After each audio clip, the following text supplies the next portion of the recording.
Pero Nimio Cardoso, muchachos, aprovechen y pregunten.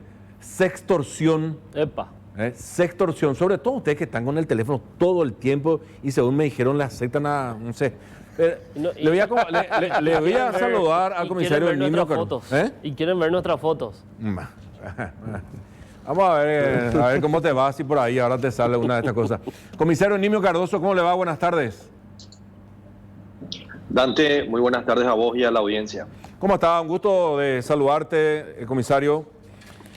Una práctica, un delito que fue cobrando fuerza y sobre todo nos sorprendió porque en época de coronavirus incluso empezó a repuntar y lo que anteriormente parecía, comisario, que era solamente un extorsionador, al final tuvimos conocimiento que pudieron desbaratar incluso bandas enteras.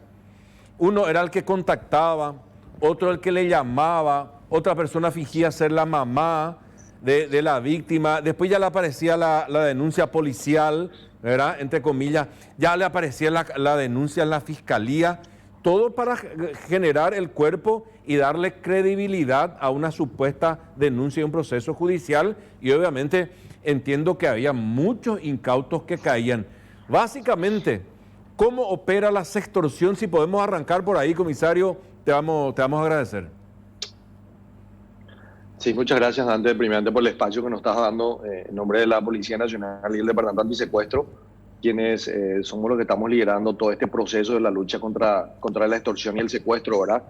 Para muchos de repente el tema de esa extorsión le puede decir, no, pero son unos incrédulos o unos incautos que cayeron y que, bueno, tal vez no sea importante, pero el efecto que genera en una persona, en un ser humano, el ser víctima de extorsión, y más todavía de este tipo, en donde esta organización fue perfeccionándose poco a poco y llegaron a ser una banda, nosotros por lo menos le consideramos a esta banda, la de Encarnación, como una de las organizaciones más complejas y que se quedó con mucho más dinero en lo que es la historia contra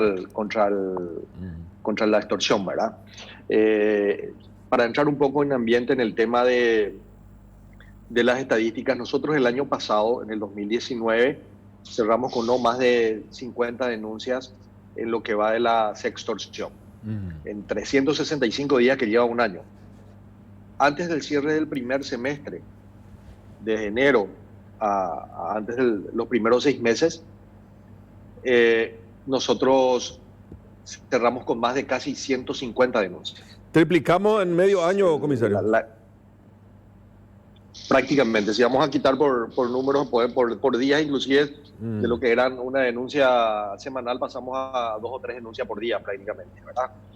Bueno, ¿y qué variables nosotros sometimos a análisis? Primero, bueno, nosotros nos dimos cuenta que el año pasado, la primera operación que hicimos en el barrio San Francisco y en forma simultánea con la Penitenciaría Nacional de Tacumbú, donde desbaratamos la primera organización dedicada a la sextorsión. Después de eso, notablemente nuestros números y las denuncias fueron aumentando. Primeramente nosotros le decimos a la gente que eso fue gracias al trabajo que ustedes están haciendo con nosotros, los comunicadores, porque bajo ningún sentido, ninguna de las denuncias que recibimos hasta ahora fue develado el nombre del denunciante. Todos los casos que prácticamente recibimos fueron aclarados. Entonces las personas fueron como que comenzaron a confiar más en las instituciones. Y en la mayoría de los casos, los denunciantes vinieron de la mano de colegas de ustedes, que les trajeron acá y con quienes empezamos a trabajar, ¿verdad? Porque la extorsión genera un estado de estrés demasiado fuerte en las personas que son víctimas de este caso. Hay gente que vende hasta lo que no tiene, gente que hace préstamos, gente que empeña cosas para tratar de ver si no se puede liberar de ese momento de presión, ¿verdad? Yendo a nuestro caso, de las 150 denuncias que recibimos nosotros antes del cierre del primer semestre, lanzamos la primera operación hace meses atrás en Encarnación, la operación YTPK. En esa operación realizamos 3 allanamientos simultáneos en la ciudad de Encarnación, en forma coordinada con el Ministerio de Justicia. También hicimos unas requisas en la penitenciaría. Y de las 150 denuncias que estuvimos recibiendo, prácticamente 80 casos venían de esa misma organización. Increíble. Entonces, 80 personas que estaban pasando por un momento de estrés, un momento sumamente difícil para su vida, esclarecimos nosotros en una sola operación. Comisario, ahí nomás quiero interrumpirte un ratito, sí. Comisario, para comentar nomás el caso YTPK, ¿verdad? Recuerdo que se informó que los líderes o los presuntos cerebros de esta banda de extorsionadores eran internos de la cárcel, eso por un lado, que operaban con mujeres que estaban fuera, no solo para la extorsión misma, sino para aplicar todo el proceso, incluso después para el cobro de la plata. Y lo último que nos habíamos enterado, comisario, fue que incluso, y ya nos parecía que faltaba, digamos, una pata a esa mesa, es que aparentemente agentes penitenciarios, o sea, guardiacárceles, también habrían formado parte de esa banda. Algo así es, ¿no, comisario? Sí, claro. Mira, nosotros que este tema de la pandemia también a nosotros nos ayudó muchísimo a replantear nuestro modelo operacional, ¿verdad? Nosotros anteriormente, para que podamos cerrar un caso de esa extorsión, un caso de extorsión que sabíamos que proveía de la cárcel, hacíamos todos los trabajos de inteligencia para poder llegar al interno, a la celda y poder incautar el teléfono de donde se generaba la extorsión, ¿verdad? Con el tema de la pandemia, lo que hicimos fue revertir todo ese modelo operacional, trabajar mucho más, porque realmente nos hizo trabajar más meses, casi 3 meses más. Y en esos 3 meses más dijimos, bueno, ya que no podemos ingresar en la penitenciaría por esta situación, vamos a investigar quiénes son sus apoyos logísticos, quiénes son la gente que colabora con ellos. Y bueno, y fue así que hicimos. Entonces identificamos nosotros aquellos apoyos logísticos, aquellas personas que cobraban dinero de los giros de las cuestiones de extorsión, gente que podía estar vinculada al hacer las llamadas, porque sí o sí en toda llamada de esa extorsión aparecía una mujer que se hacía pasar por la madre, llorando y haciendo la denuncia, porque también en todo este escenario, como estaba todo tan bien montado, discúlpame que me retrotraiga un poco otra vez, Dante, bueno, aparecía un perfil que buscaba a una persona, Dante Melgarejo, y entonces empezaban a entablar un nivel de amistad vía Facebook o Instagram. Cuando ese nivel de amistad pues, ya llegaba a fortalecerse, pasaban a lo que era la mensajería instantánea. En la mensajería instantánea vía WhatsApp comenzaban a hacer ya los intercambios de fotos íntimas, y en ese proceso ya cuando la gente que estaba en la penitenciaría veía un mensaje o una fotografía que podía utilizar para la extorsión, lo hacía, y minutos después ya llamaba a la madre, desesperada porque su hija era menor y porque fue violentada en su intimidad utilizando medios sociales, fotografías. Aparecía la figura del comisario o del policía que le llamaba y le decía que se presentó la denuncia. El policía le enviaba un print de pantalla de una denuncia con sello y firma y logotipos de la policía. Después ya hacía entrada en escenario un asistente fiscal o uno fiscal supuestamente, y por supuesto el que nos faltaba eran algunos logos de medios de comunicación para que la persona justamente se esté más desesperada y ver que su fotografía o el intercambio de mensajes no salga en los medios de prensa. Así prácticamente cerraban todo el circuito y la persona se encontraba entre la espada y la pared y haciendo el pago, ¿verdad? Comisario. Entonces, en este trabajo lo que... Sí, señor. Te quiero preguntar algo que seguramente todos se estarán preguntando. Nos preguntamos acá en piso, la gente que nos está siguiendo también en sus casas, en su oficina, donde estén, es... Ustedes que están trabajando con esta nueva modalidad delictiva, extorsiva, ¿tienen algunos tips, algunas formas como para decir cómo puedo evitar o por lo menos reducir la posibilidad de ser víctimas de esta banda de extorsionadores? Porque todos a través de este tipo de aparatos estamos expuestos, pero muy expuestos hoy día. ¿Hay alguna recomendación que ustedes harían, sobre todo al momento de que podamos tratar de por lo menos reducir, ¿verdad?, la posibilidad de caer víctima de esta gente?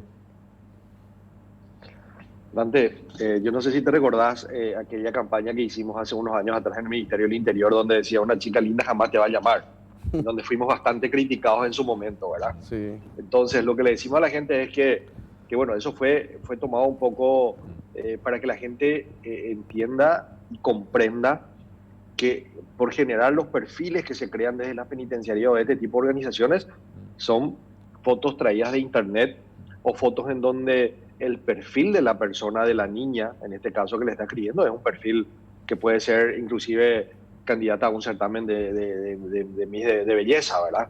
Entonces, aparte, que cuando comienzan a hacer el contacto con Nimio Garoso, con Dante Melgarejo, uno tiene que tratar de ver cuál es el nivel de amistad, de dónde pudo haber venido y por qué esa persona le pudo haber solicitado el famoso quiero ser tu amigo en Facebook, ¿verdad? Entonces, esos son los tips, o sea, los primeros que tenemos que hacer nosotros como una ingeniería artificial para poder ver, porque lo otro, que si bien las redes sociales a nosotros nos facilitaron prácticamente todo, porque las redes sociales, Facebook, Instagram, otro tipo de mensajería de aplicaciones, hicieron que nosotros nos encontremos con personas que hacía 20, 15, 30 años no nos veíamos, ¿verdad? Y que podamos nuevamente entablar ese tipo de conversación. Pero así también, las redes sociales es la mejor manera que nosotros podemos dar toda nuestra información. Y lo que hacen la gente de la penitenciaría es entrar en el perfil de Dante Melgarejo o de Nimio Cardoso y pues saber quiénes son sus amigos, qué le gusta, dónde va, y toda esa información, quién es su señora, quién es su novia, quién es su pareja. Y lo que ellos utilizan es eso, hacerle la inteligencia ahí para después mensajearle y poder utilizar la extorsión. Y lo que nosotros tenemos que hacer es restringir. Restringir al máximo todo eso, ¿verdad?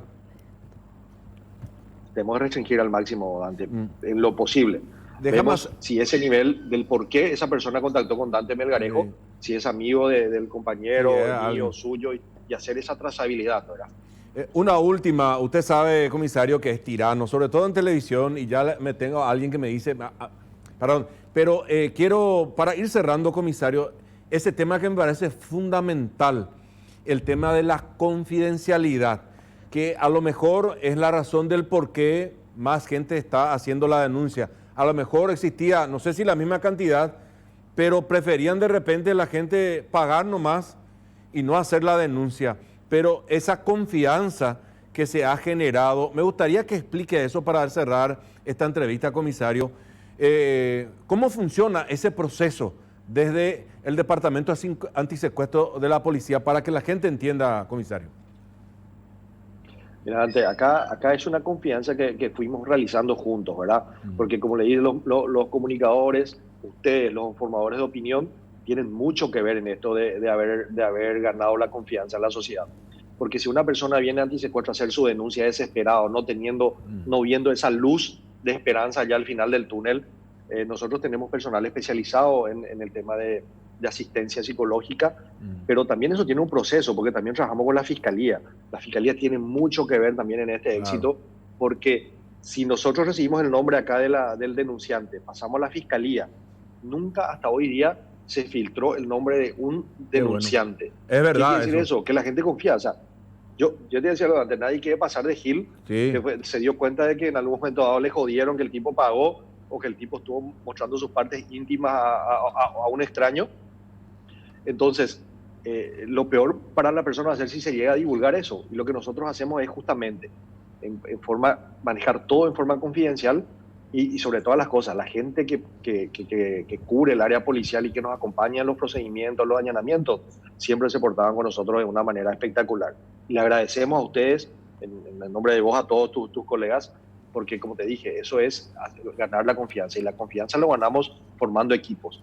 Y gracias a ustedes, hoy nosotros tenemos una confianza muy importante en la sociedad para nuestro trabajo. Comisario Cardoso, gracias por atendernos. Buenas tardes. Gracias por el espacio y nosotros somos agradecidos porque este espacio es gratis, no pagamos y es lo mejor para nosotros, para que la gente sepa lo que estamos haciendo. Un gusto, comisario.